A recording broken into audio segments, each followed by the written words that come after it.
The primary purpose of this podcast is to educate and inform. The views, information, or opinions expressed by hosts or guests are their own. Neither the show nor any of its content should be construed as investment advice or as a recommendation to buy or sell any particular security. Security-specific information shared on this podcast should not be relied upon as a basis for your own investment decisions. Be sure to do your own research. The podcast hosts and participants may have a position in the securities mentioned personally through sub-accounts and or through separate funds and may change their holdings at any time.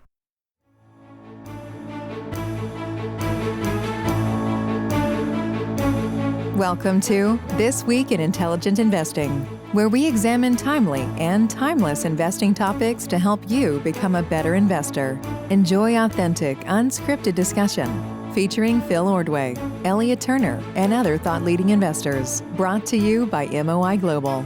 And now, here's your host, John Mihaljevic.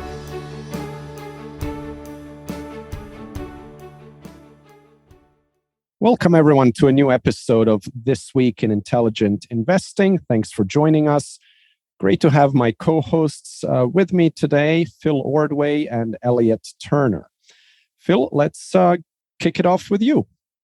Great. Thanks, John. So I wanted to talk about compensation practices today. This came up this week as I was looking at the company here, kind of going through the earnings parade that we're all getting this time of year. And I was looking at a company, and I won't name it. I'm not trying to call it out. I actually think it's a pretty interesting company. I wouldn't say it's good or bad. I don't own it, but I certainly would consider it. I am considering it right now. But what jumped out to me was it's not a tech company either, but the stock compensation levels are just insane. And it's going to continue and potentially even get worse. And so I was kind of arguing about this or debating it with a friend of mine who tried to think, he took the position that it was actually a good thing. So, by the way, I'll back up a little bit. I'll frame the scenario a little bit more. So this is a pretty big company operating in the US. It's got a pretty steady top line business with some competition, but nothing too disruptive on the horizon. Revenue's been growing pretty nicely. I mean, they definitely got a COVID bump, but nothing completely nuts. So they did add some new customers in 2020, but revenues continued to grow and users fell off a little bit in 2021, but nothing too dramatic. And it's got, good margins. I mean, it's got almost a 20% operating margin, more or less, little above that, actually. It's making money. There's well over $1 billion of free cash flow every year going back to 2017. So what stands out then is if you look at the stock compensation they've issued, they started out at $57 million in 2017, $60 million the following year, $99 million, $125 million in 2020, and $98 million last year. This is a company with not a ton of employees, and certainly not a ton of employees that are getting this kind of stock compensation. It's already controlled by a billionaire. And so this is stock compensation that's going to a relatively small selected group of insiders that should already be pretty well motivated. And if they weren't, here's the problem. All of these shares that were issued over the past few years were generally issued at, I'll pull up the exact prices right now, in the 2020, 2019 frame, they would have been issued between $15 and $25 a share. In 2020, it went up closer to $30. Last year, most of the shares would have been issued well over $30 toward $35 a share. The stock today is at 11. The stock today is at less than it was in March of 2020. It's been absolutely annihilated. And so now you've tied the employees' supposed incentives to stock a price that's way underwater, right? And it wasn't like some of it was options, but it wasn't like, oh, this is just a nice cherry on top. This was a meaningful chunk of people's supposed motivation and compensation. So now you've tied them to a sinking stock price, and this kind of gets to what we were talking about, John and Elliot and I, just now before we started recording. Doing your job is hard enough, and investing is hard enough. There are very few CEOs who can emotionally distance themselves between the stock price and the day-to-day operations and what needs to be done. And so I don't care who it is, whether it's the CFO or the executive vice president or whatever, it's really hard for them to sit here and say, ooh, I got millions of dollars of stock compensation at $25 or $30 a share 18 months ago. And they're doing the math on how much that's worth. And they're buying cars and boats and houses and thinking they've got their retirement saved for and whatever. And now all of a sudden the stock's down 60, 70% from its peak. It's down 50% from where you got the shares issued. You owed taxes on it at that level.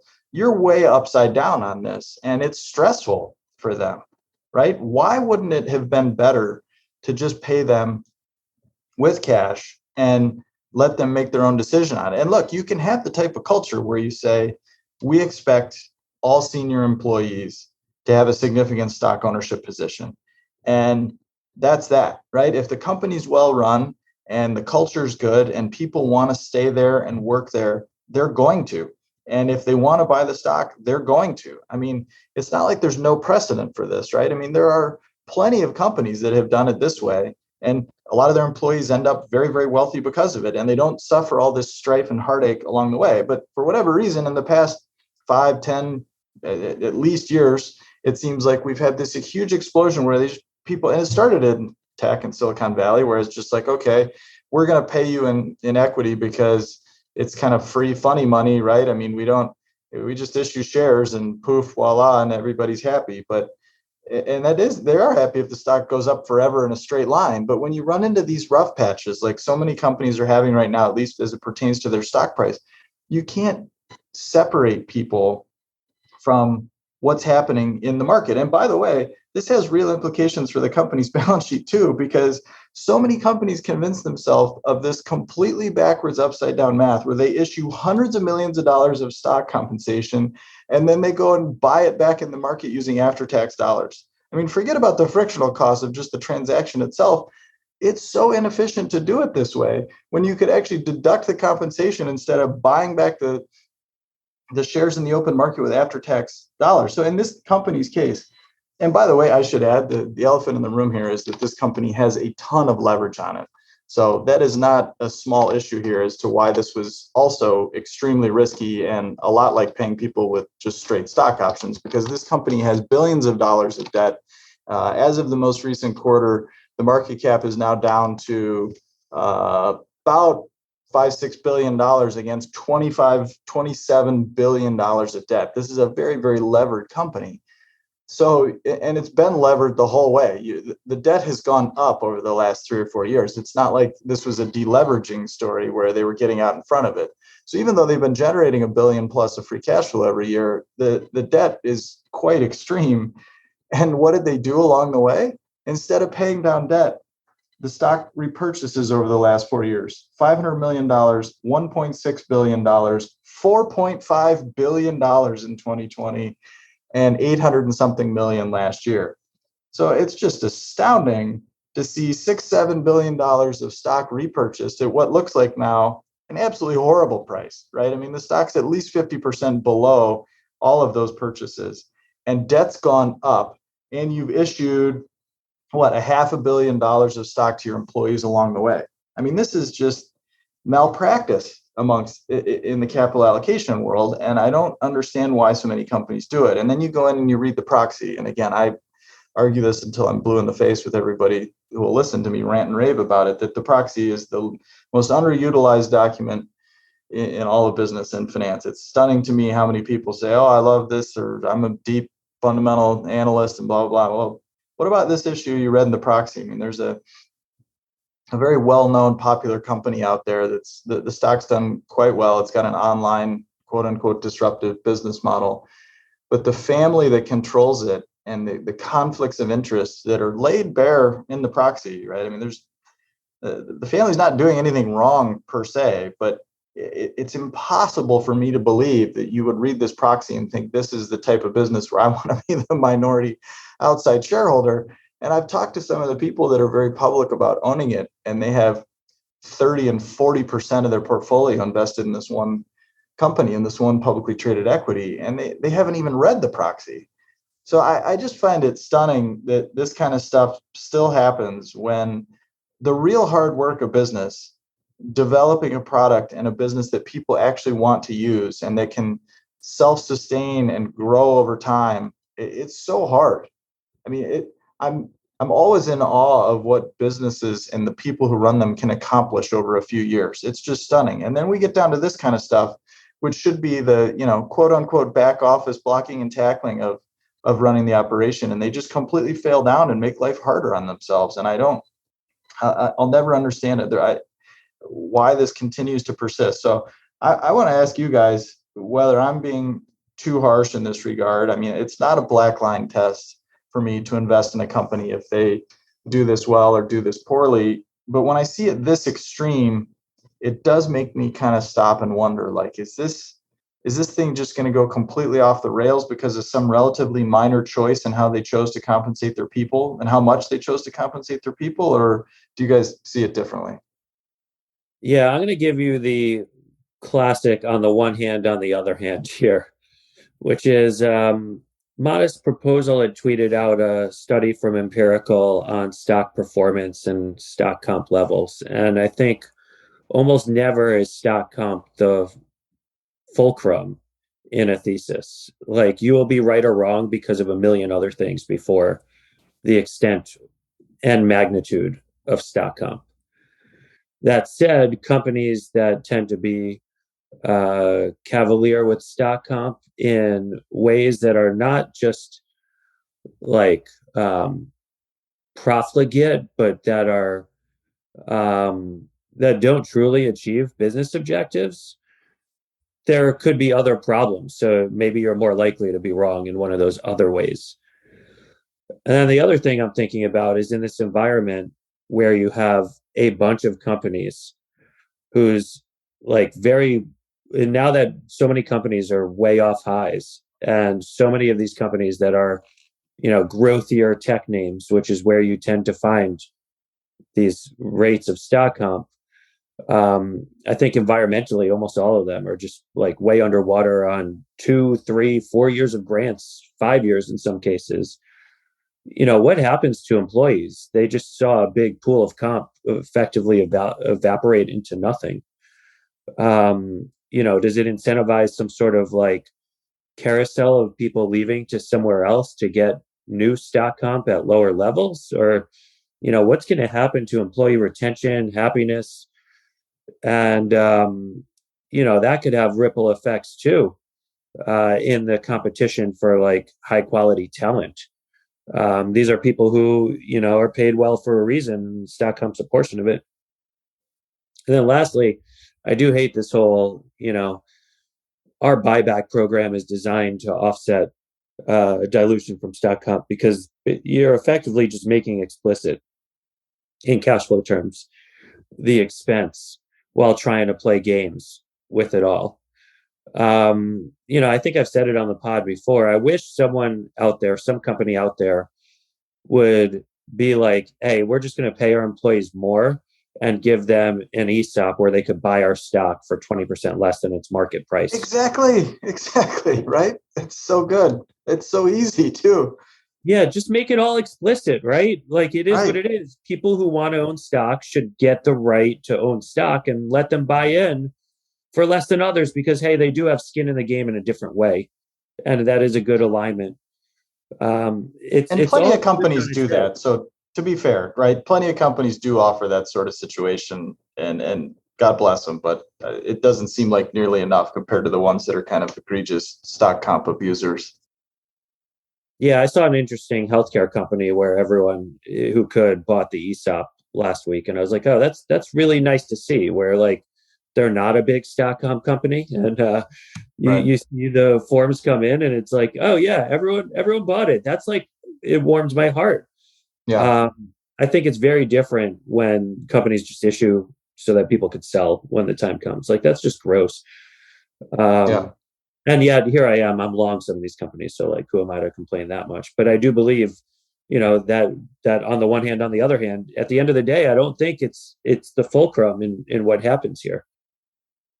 Yeah, I agree. You made a good point there. It's not the fulcrum. I'm not, and that's why I phrased the issue the way I did. Like, am I making a mountain out of a molehill with this? But I think the second part of it, on the one hand, on the other hand, it is exactly right, which is that while it's not the fulcrum, it is still important. And I think the correlation between problems here and problems elsewhere, like you said, is high enough for me to be concerned about it. It's not enough for me to make a bright line test out of it, but it is enough for me to really dig in and triple and quadruple check the other issues and assumptions that might be at issue here, because I do think the correlation is high. And one other thing I think that's worth calling out is we've talked, and this one I will name by name, praise specifically here, is Constellation Software up in Canada, which we've talked about a lot before. And I know personally, this is not any sort of investment recommendation because it's outside the purview of that, but I will call them out as generally being in the top 1% of all companies that I've ever looked at in how thoughtful they are about structuring things, right? I mean, there is nothing that is done there just because. And it's stunning to me how many companies have compensation practices that are done just because. Well, that's how our peers do it. That's how it's always been done. That's how our CFO learned to do it when he was a banker. Whatever, just these brain dead excuses, right? Everything that's done at Constellation on this level, whether it pertains to M&A strategy, hurdle rates, capital allocation, employee compensation, every possible thing they do there is done because Mark Leonard and his team have really thought about it and tried to get it right, or tried to get it as close to right as they possibly can. They don't just settle for good enough or because somebody else does it and told them to do it. And so what do they do in this regard? They actually require people to take their cash compensation, which is generally quite low as a base salary, and then substantial and appropriate for high performers in the cash level. And they require them to take a meaningful portion of that cash compensation and buy the stock in the open market, or at least they used to. I haven't looked in the past year or two, but I remember when I came across this, I thought, that's really interesting. And that's somewhat unusual. And they will be the first to tell you that this is not a silver bullet, because the risk they run there is that the stock price gets too high. And now you've got literally a policy in place that forces your own people to buy the stock at an inflated value, right? If the market were to just inflate the price of Constellation Software in the public market to a level that the company and its own employees thought was too high, the employees would still have to go out and buy it, right? That's not a great solution by any stretch of the imagination. It's probably better than some of the alternatives. I would hold that line. But again, it just points to the fact that there's no easy answers here, but there ought to be some things that you could eliminate, which is the situation I just described, where you just sort of blow out stock compensation because it's free funny money, and then you go buy it back in the market. It's just that drives me nuts. Well, let me ask you, Phil, just to follow up on that quickly. What exactly is the difference then between awarding restricted stock versus paying in cash but requiring your employees to buy the stock? Yeah, so there's two important issues. One is, I believe, I should check the numbers before I speak, but I believe the threshold was something like 30% of your cash compensation. So it wasn't all, right? So in the case where you get a base salary and then a huge chunk of your executive compensation is in stock, is in the unnamed company that I described earlier, I think that ratio would be like 70% or 80% of your stock, or 80% of your total compensation would be jammed down your throat in stock, right? In the case of Constellation, I think it's far lower.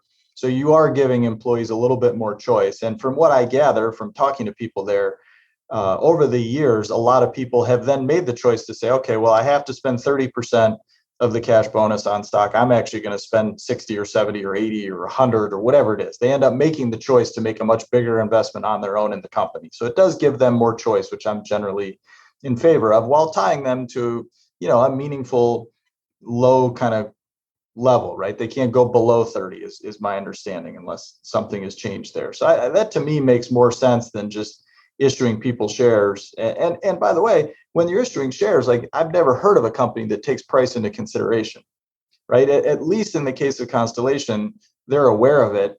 And if the stock were to get completely out of line, I think they have a few ideas as to how they'd handle that. The other issue, of course, that's the real elephant in the room is when you're paying people in cash, you've deducted that compensation from your taxable income, and then you pay it to people, and then it's on them to go actually buy the stock. It doesn't benefit the company when you issue the stock and then buy it back with your own after-tax profits and cash flow, right? So that is just completely backwards and ridiculous. And the numbers aren't always huge inside of a big company, but I mean, for every company and every CFO would try to claim like, oh, we want to be as efficient as possible and every dollar matters. And it's like, well, then why are you doing this, right? So, yeah. One thing that I find also interesting, I don't know if this actually happens like this in real life, but to me it would seem possible, where basically if you have stock comp, the payoff profile could be really skewed. If the stock goes up a ton, employees actually end up making more money than would be needed to retain them. 100%.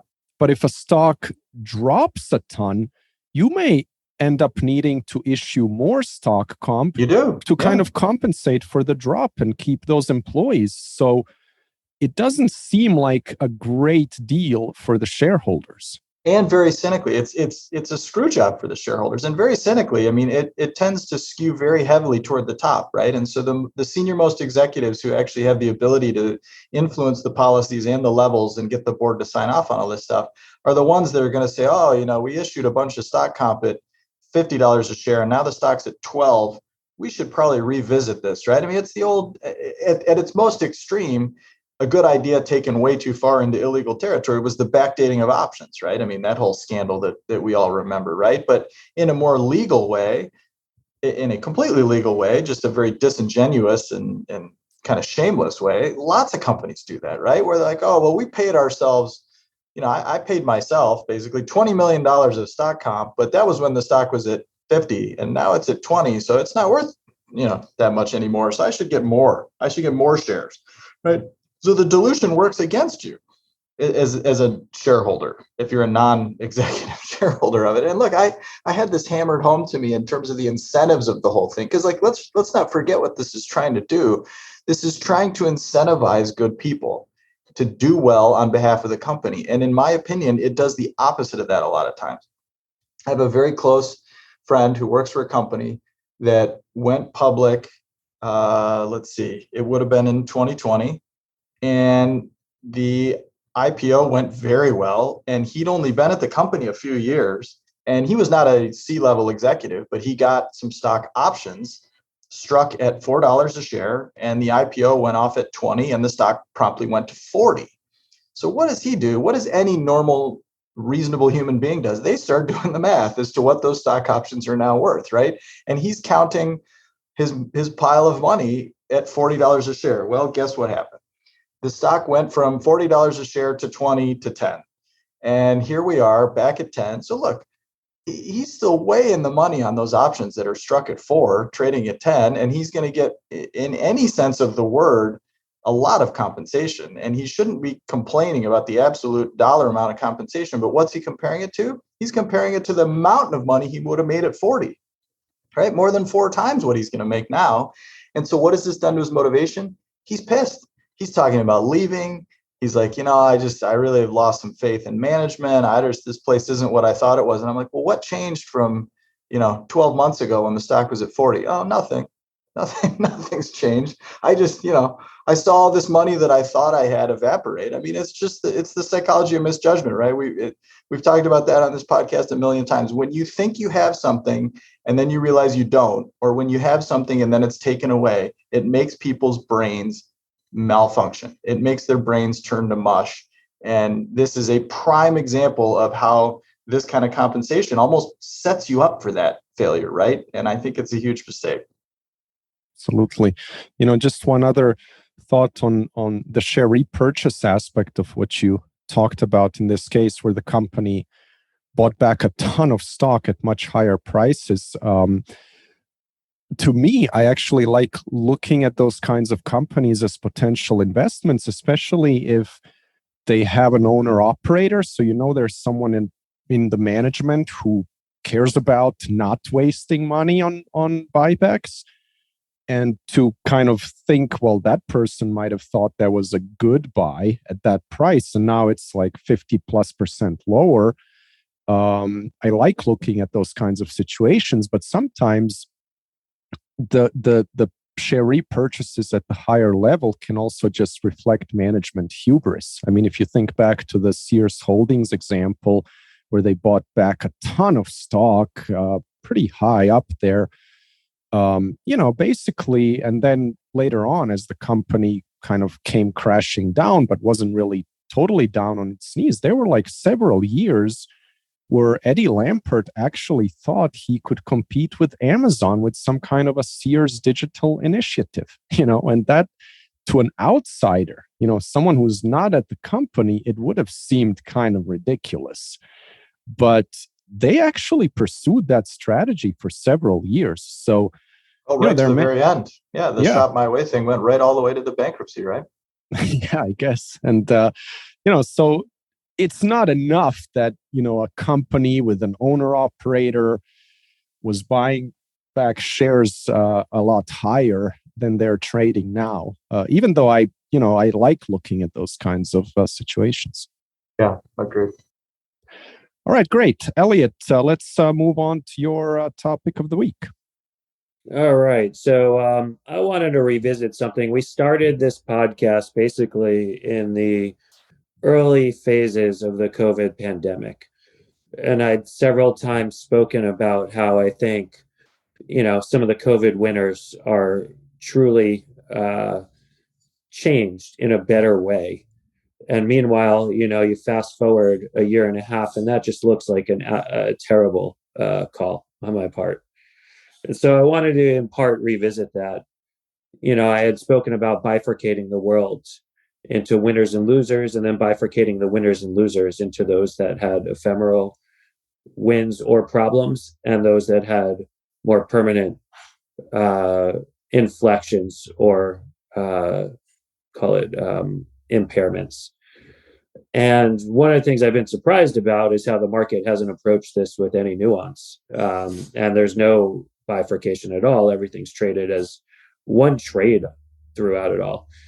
And as we sit here today, what's kind of wild to observe is that the COVID losers that were ephemeral in nature, allegedly, have actually benefited more since the pandemic in the stock market than have the COVID winners. So, like, to give a couple examples, Booking and Live Nation are all up meaningfully more than Netflix is since COVID started. And there are a bunch of COVID winners that are down since their pre-COVID levels. So, like, what's going on here and why is this happening?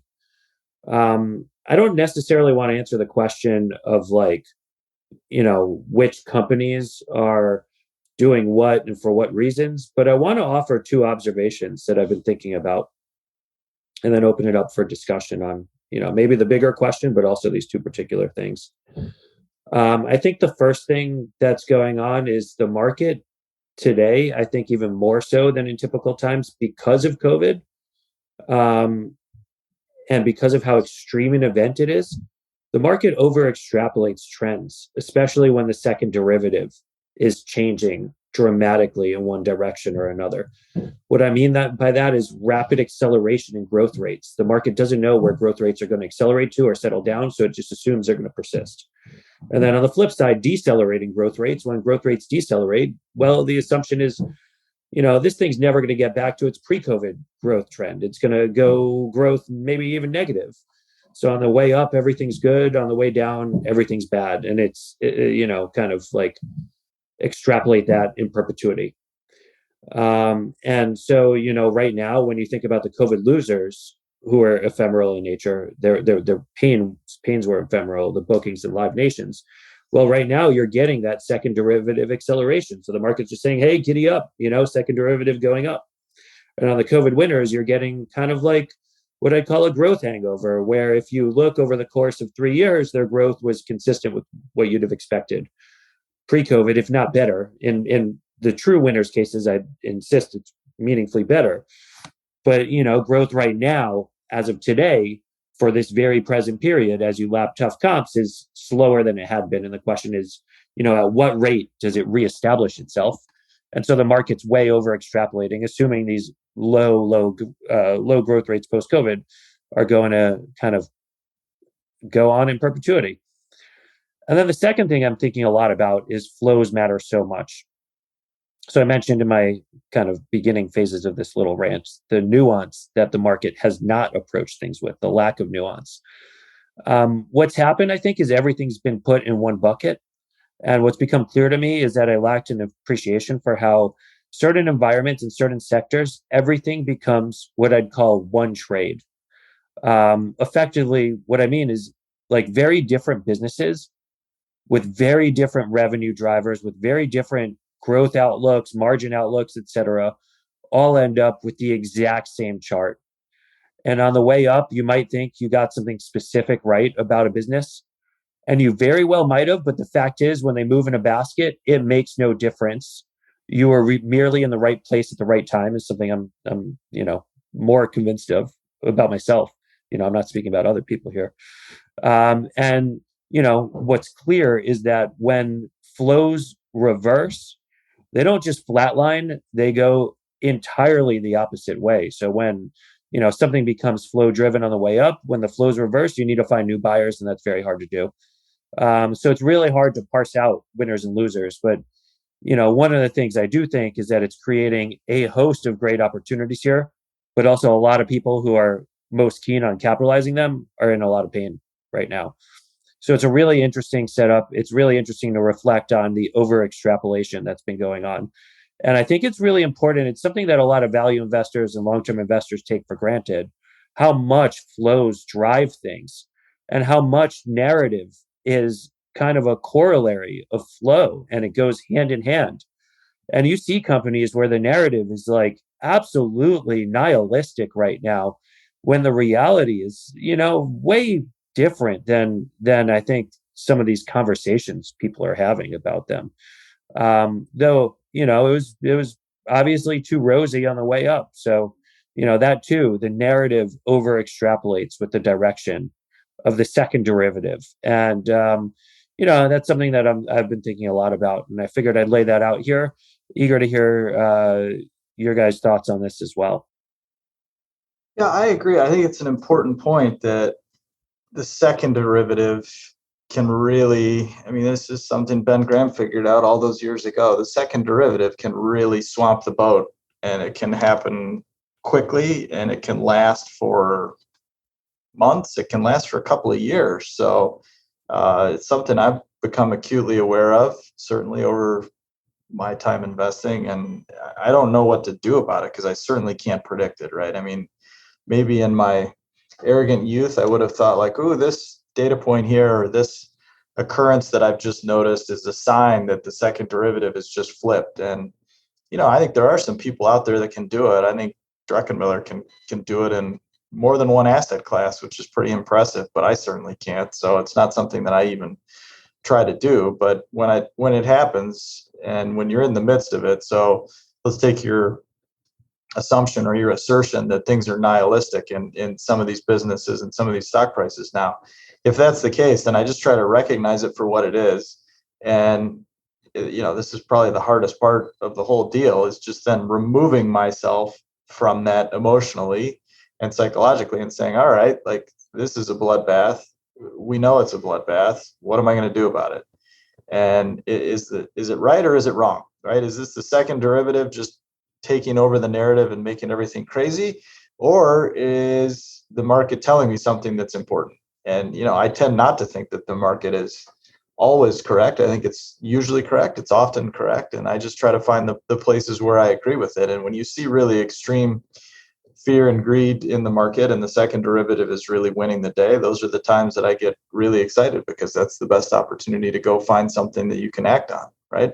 I wish I had something more reliable to say. I wish I had like a 4-step algorithm that I could write for this, but that's kind of all I can do.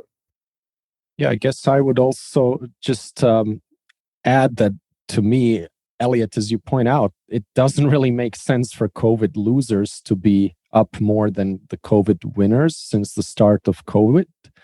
We've had basically what has happened in the world over the past 2 years is that the adoption of the internet has skyrocketed for all kinds of use cases. And that's not going back. to where it was before. So, COVID winners have had a material improvement in their businesses. A lot of growth has been pulled forward and will continue, but from a higher base. And COVID losers, on the other hand, kind of had a pause on their businesses for a couple of years. So to me, if it's really true, which it seems to be, at least in a lot of cases, that COVID losers have done better than COVID winners since the start of the pandemic, it's just a sign that Mr. Market might be overreacting the other way at this point. So, I would just take that as a cue to actually go and do some work on some of these companies that have been killed, also in part or because of what you call, the single trade, which Yeah, it shouldn't John, be. I'm glad you mentioned the COVID losers that are winning now, because that was a question I was supposed to ask you guys as well. Like, will there be a moment where these companies like Live Nation and Booking similarly face the second derivative problem, right? Like, is the market just doing the same thing and going from one sector to another and doing this? I'll jump in on that one just because I happen to know a couple of those businesses, and I won't comment too directly at the risk of giving bad advice or any advice, which is not the goal. But I think to your point, there's been this really weird, one of the weirdest things about COVID for me was both the first and second derivative effects, or the first and second level thinking that's been going on. So not only did you have this obvious scenario where, like John accurately described, you had COVID that permanently pulled forward demand for a lot of companies, particularly if they had any sort of online or any sort of virtual component. And he's right. That's obvious that benefited a lot of those companies, and they got labeled COVID winners or whatever. The problem, as a side note, was in a lot of those cases, it pulled forward demand that required a ton of investment at really, really crappy returns on capital. That doesn't create value, that destroys value. So that's a separate topic. But in the case of some of these quote unquote recovery plays or COVID losers that are winners or whatever you want to call them, things like Live Nation. Live Nation is a concert driven business. And at various points along the way, it's traded above where it would have otherwise. And that is interesting because you blew basically 2 years of their business out of the water. And to make that up on a present value basis, you'd have to say that the subsequent recovery in demand and the economics accruing to Live Nation are going to be so much better that they're going to make up for the fact this company just went nowhere for 2 years. And look, maybe that'll prove to be the case. I don't know. But in the case of the airlines, for example, which I know very well, which we've talked about at least 3 or 4 times before on the podcast, for anyone who's missed it, I owned the airlines starting in 2016 and 2017. Or I owned 2 airlines anyway, the common stock of them, largely because I thought the financial benefits of the loyalty programs were tremendous. And ironically enough, those more than held up and actually blew away any of the assumptions I would have ever made on them in the COVID crisis. And I thought that more than outweighed, an average, not a below average, but just an average business in terms of the airline itself. But when COVID hit, it was just so obvious to me that the world had permanently changed for them, and not in a good way, right? I don't know how many people are ever going to go back to business travel and go back to the office and all that kind of stuff, but I know that the competitive balance in that industry is fragile enough that this is not going to be good for most airlines. And the math you would have to do to create enough future value to offset the lost value from February of 2020 right through today, and probably through the rest of 2022 and beyond, is so enormous as to just be completely unreasonable. And yet here we are, where the airlines have traded on a per passenger, per aircraft enterprise value levels that are above where they would have traded pre-COVID. And Elliot, I don't know how to explain it to you. It's truly bizarre to me that's been, I guess you could explain it as saying that once we got through calendar March 2020, that the second derivative was positive because things were getting better. Once you go from 100 to 3, and then you go from 3 to 5 and 5 to 7, everything's improving. I don't know. It's truly bizarre to me. Yeah, it really feels like everything's just moving on rate of change, not fundamental value at all. And Right. that's been like mind-boggling to me. It's like fundamentals haven't mattered on the way up or on the way down. And you could try to think like so many of these businesses are way less volatile, even during COVID, than their stock prices have been. And I don't know. I'm having a hard time putting some of these moves in historical context. There are stocks that are moving as if, kind of like .com when there were no fundamentals. And airlines are a really interesting example of this because that's one I was thinking about too. Like there are some of these companies that are above their previous highs are actually, and I was talking on a per share basis. It's even worse than that because there had been some serious dilution and kind of with the airlines, like took on a lot of debt. So in enterprise value terms, it looks even worse. And it's just it's interesting to try to like learn from this and observe and think about like what sort of enduring changes and lessons there will be out of this. But I wonder if there's just like I wonder what's causing all this like hyper affinity for rate of change. Like if that's always been the case, I know it matters a lot. It obviously matters a lot. And I've used my friend's quote in the past, like the market has a hard time with accelerating growth when growth is already fast. And that cuts both ways. But um, I don't know. Yeah, I'm kind of like left at a loss, more asking a lot of questions than I am having any sort of firm conclusions about anything here.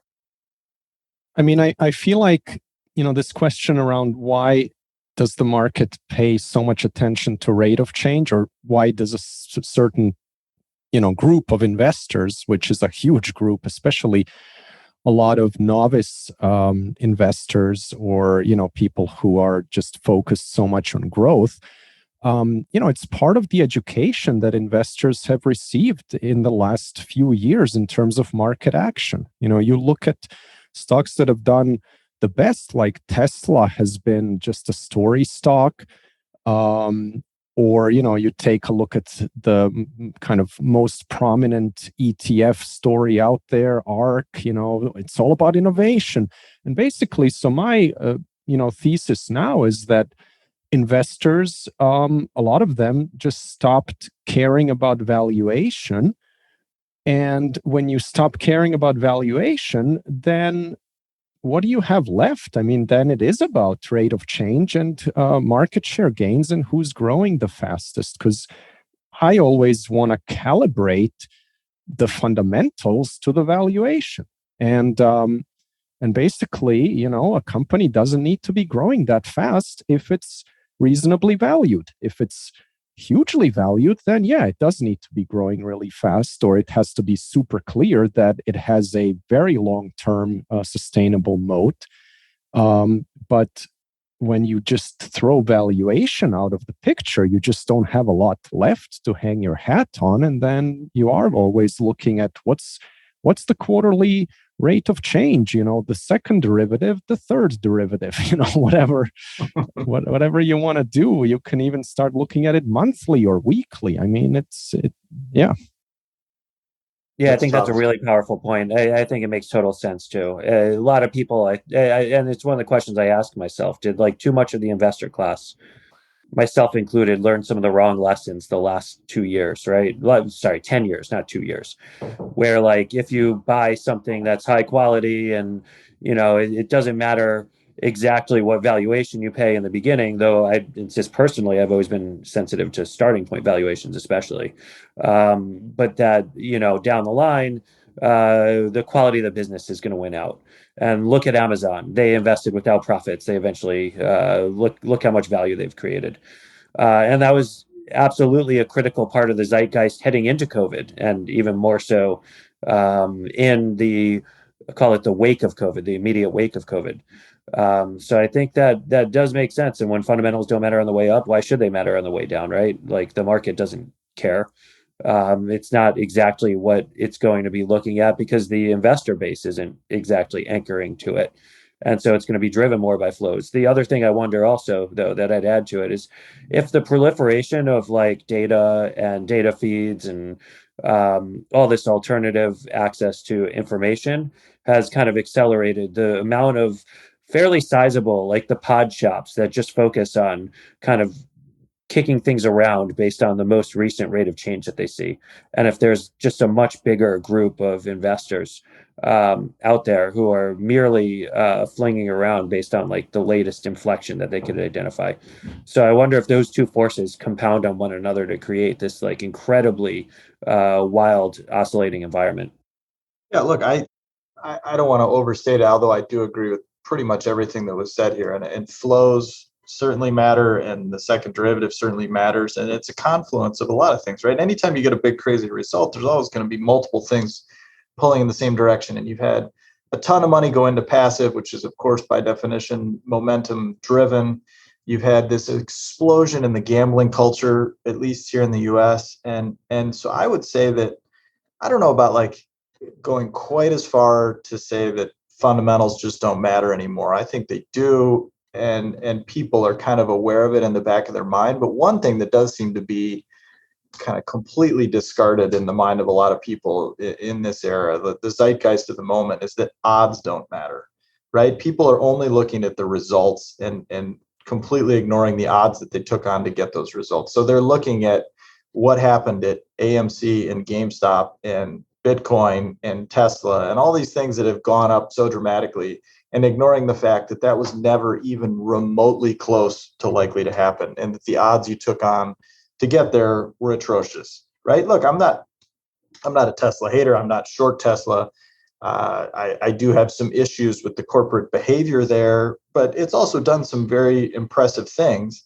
And so you have to find some way to distance yourself between the impressive, some of the impressive operating results, and the fact that most of the time along the way, the odds that were implied by the publicly available prices that we saw were totally nuts, right? And it still worked out, and good for all those people, I guess. But I mean, I always say to people, like, the number of people that have told me like, oh, I'm a first time, buyer in the stock market, or I'm a first time gambler on NFL games on my new app that's legal.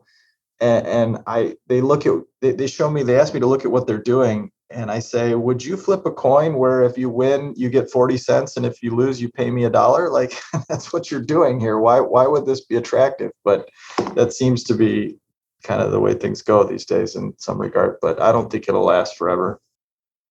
Yeah, I think Tesla is such an interesting example too, in proving the zeitgeist, because I'd say, I've followed it with popcorn, not with any like economic interest. And, I've sympathized with both sides, the bulls and bears along the way. And they are way more profitable today than I think anyone, literally anyone, Musk himself included, would have thought possible right now, even just like 5 years ago. And simultaneously, I think they're way higher market cap than anyone, even the bulls, would have thought. Musk twice has called the stock too expensive and wanted to take it private at like 420, right? Thinking, he'd have good returns, but I don't think anyone would have thought that this was like anything within the realm of possibilities. And I do think that conditioned a certain class of people to think in terms of like, what if it all goes right, instead of what are the base rates and what are the most likely paths from here, and what's the skew look like. And the skew definitely inverted the wrong direction at certain points. And I personally, again, I harp on myself, like recognize it in some things, so I didn't think the degree of vulnerability was quite as extreme as it's been. So it's been, something to learn. Well, this market really has made it extremely hard for buy and hold investors. In a normal market, I think you can buy a great business and hold it for the long term. And of course, you can still do this. But what happens in this kind of market where, things go to the extreme, to the upside as well as the downside, is that you have clients. I mean, most professional investors have open-ended vehicles of some kind of another, and you have clients coming and going. And, just the way that it works out with people's psychology is they tend to come toward the top and leave toward the bottom. And, that I think makes it much harder for the manager's psychology as well, because you obviously want to make money for your clients. And you want to be a buy and hold investor, but it just makes it so much tougher when you have these kinds of swings. And I don't know what the solution is. I guess you do need to then become a little bit more willing to sell and buy and say that this is just too crazy. But then you're kind of potentially foregoing some of those long-term gains, but yeah, it's just really difficult because we do need to act based on what the market is willing to give us, at any given time. Of course, we don't have to act, but you're not going to get like a market price that you want. It's just going to be whatever the market price is. Yeah, I think you're 100% right that that's the hardest part of this is the psychology, because you want to do well, right, John? And you're right that even if you're only investing for yourself, but especially if you're investing for other people, you feel those weight of expectations, and the weight of those expectations can become overwhelming and swamp out all the logic and reason that you've worked so hard to cultivate over the years. And I don't know quite what the answer is. I mean, look, we don't want to. There's some level of sociopath out there that can just handle this stuff and not care at all what other people think. But the vast majority of people want to do well, and they want to please others, and they want to show good results, and that can work against you. And I don't know what the best way to counteract that is, other than to prepare for it and to be as steely-eyed and stoic as you can possibly be, just knowing that you're always going to go through periods of bad times, and you just have to grit your teeth and get through it, because there's no way to avoid it over the long term.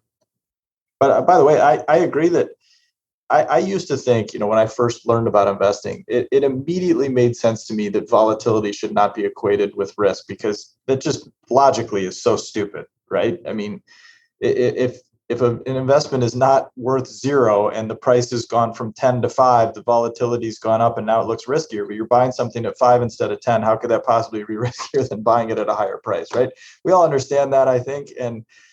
But what I failed to appreciate in my youthful arrogance of those days, that I now totally appreciate, was that the volatility can create its own risk for reasons you just said, right? In a period like this, where you're having some volatility, it can create risk because it convinces you to do dumb things. And that's something that I didn't appreciate enough over the years. Yeah, all that makes a lot of sense. And it not just could get you to do dumb things, it could get you to not do smart things. Oh, exactly. Well, that's even worse in some cases, right? Yeah. Yep. Yeah. But one of the questions I'm still like really trying to wrap my head around is like, is this such a unique epic where there are not truly going to be applicable lessons down the line? Or is this just the nature of markets, so where there will be lots of things like this? I see some people comparing it to the dot-com bubble, and I think that's just insane. I think it's nothing like it at all. And that it's, the fundamentals are more, like we've talked about the absence of fundamental analysis, but the fundamentals are more real in a lot of these things. I'd say not just more real, they're real as opposed to like pure hot air. But at the same time, this is a once in 100-year event that the world is going through. And we've had such a unique response to it, both in terms of how we've lived our lives, like locking down for months, and how how policy's been implemented, like very extreme stuff in all regards. So all that raises a lot of questions, like what are the right future lessons to take out of this? Yeah, great point. Though I guess I wouldn't be that adamant that I don't see parallels between this and the dot-com boom and bust. I think, yeah, there's always differences, and there are a lot of businesses now that are absolutely for real. There also were in the dot-com boom and bust, like Amazon, emerged a great company out of that. There were a lot of silly companies like pets.com. And maybe now, we're going to look back on this in 10 years. Maybe not, I could be totally wrong, but maybe we'll look back and say, all that crypto stuff, that was just ridiculous. Like that stuff, that was so obvious that was worthless. That whole freaking economy around crypto, just completely worthless. I mean, that's what I think will happen. Could be totally wrong, probably will be totally wrong, because what do I know? Like there's billions, trillions of dollars in that. But so, yeah, there could be parallels. We just may not be seeing them right now, but there's definitely a lot of silly business models, like you think of Fubo TV or whatever that's called. I think we talked about that a little bit in the past. That's kind of a ridiculous business model. But yeah, there's also some good ones. But I'd say, just for anyone who's listening to this down the line, crypto has hung in and has done better since before COVID than just about any COVID winner out there. So that's an interesting one to call out in the moment right now, because I've actually been surprised by that. That's about the only opinion I have to share on crypto, though. Yeah, again, I'm probably wrong, and that's fine. But I think, some things probably take longer to prove out, especially something that where you really, how are you gonna, what are the fundamentals? If there are literally no fundamentals, it could take a long time because, yeah. Anyway, Phil, any last words? I certainly don't have anything to add on crypto. I've tried as hard as I can to understand it, and probably still don't at all. But one thing that does jump out to me, right or wrong, is that there are some really smart people involved, and that's the probably only attraction I see to it. And when they try to explain it, I pretty quickly wonder. I mean, one skill that I definitely have is I can kind of tell quickly whether somebody knows what they're talking about or not. And I would say 99% of the people that I've spoken to or read what they've written don't know what they're talking about. They haven't even bothered to read some of the original documents that created the crypto ecosystem. And so that jumps out to me. And then I would say way more than 99% of the people that are involved. I mean, 99.9% of the people that are involved don't know what they believe about crypto. And as soon as you raise any sort of valid criticism, because look, everything has a valid criticism. Nothing is perfect. No financial asset, whether it's a speculative trading sardine or whether it's the greatest fundamental business opportunity you've ever seen in your life, everything has flaws and drawbacks. And when you raise some of those legitimate flaws and drawbacks with 99.9% of crypto buyers and supporters, it just devolves into either they just turn back and yell scoreboard, look at how much the price has gone up, or it devolves into ad hominem attacks, right? I mean, I watched the Daily Journal meeting the other day with Charlie Munger, who took a very strident negative opinion on crypto, and everything was just a ad hominem attack against him. So it does strike me that the big proponents of crypto don't seem to have much valid pushback. It just kind of devolves into these arguments that don't pertain to the matter at hand. So I'll leave it at that. It's interesting you mentioned Munger there, though, because I think one point that would be good to attach to this conversation is he emphasized how they do invest in tech now and how important tech is and how it's not going away. And it's a key part that every investor should be looking at in the landscape at a time when it seems incredibly out of favor. Yeah, because look, one of the things they've always preached is you have to keep learning, right? You can never stop learning it. And about every 10 years, I was talking about this with somebody yesterday, about every 10 years, the playbook has had to change, right? From nets to just low book value to some activism and control to, good businesses at low prices to good businesses and great businesses at reasonable prices, et cetera, right? Everything has to change. There's no one specific playbook that's going to last for 50 years, even though the principles are by definition going to last for 50 years if they're worthwhile. And so, yeah, it's an obvious outcome that even in their 90s, they would figure out a way to make $100 billion off of what's otherwise known as a tech company. Yeah, and I think with tech, even if you're someone who maybe didn't grow up on tech or thinks he doesn't understand it, I think you can understand the utility of a lot of tech. I mean, take Google Maps. To me, that's the best example. Like, that stuff is so useful compared to what existed before Google Maps. And, if I could see something like that with crypto, it would certainly change my opinion. And so that's, I think, what it comes down to. Like, what utility is something adding to our lives, to the end user? It can't just be, well, get rich quick, you can get rich with this. Well, no. What is the actual utility in a normal person's life who is not a financial speculator? That's the real test of whether a technology or anything else adds value. Agreed. All right, guys. Well, thanks so much. Another great discussion. I hope all of you listening enjoyed it as well. We'll talk to you a week from now. Take care.